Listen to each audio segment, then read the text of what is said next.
Good to see you. Nice to see you. Well, it is wonderful to be back at Wakefield. Some of you remember I was here a couple of years ago, right? It was a year and a half ago. I know I had less gray hair the last time I was here.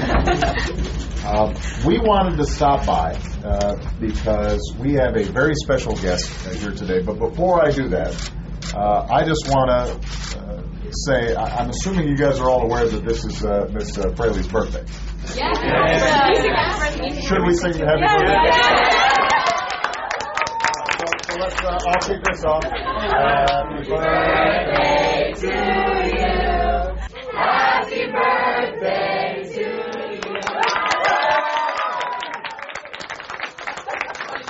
I was just talking to her. It turns out that she's been teaching now for 10 years. Before she was teaching, she was a journalist. So she decided to make a change and get into something useful.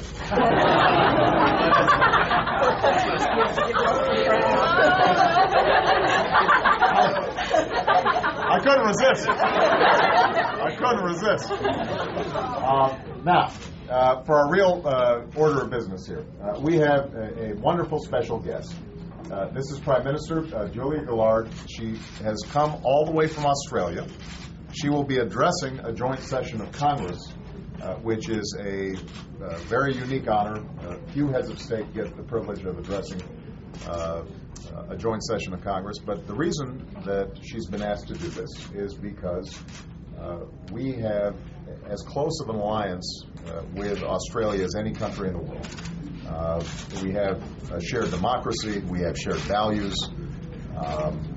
Their football's a little different than ours. but there are very few countries where we've got such a close bond and such a unique bond. And that dates back for decades. But it's also manifest today where, for example, Australia is one of the leading coalition partners in Afghanistan, so our soldiers are fighting side by side. We cooperate on a whole range of security issues and economic issues. The reason we wanted to stop by a school was in part because Prime Minister Gillard used to be the Minister of Education in Australia, and so she takes a great interest in how our young people are developing and how we're preparing them for the 21st century economy.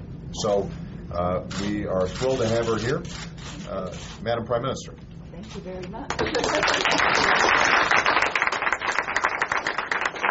I was saying to the President as we came here that I've been to a Washington school before, or when I was in Washington and was taken to a school. It was actually a primary school, much younger children, and I was a few minutes into my address when one small boy turned to the small boy next to him and said, "Is she speaking English?" So, provided all of you understand me today, I'm going to count this as a success. But I thought I would come along today and just talk to you about Australia and actually start by asking you a few questions. Bit of a pop quiz about Australia. You're looking top down. You guys better be prepared. Okay. Don't embarrass Miss Fraley.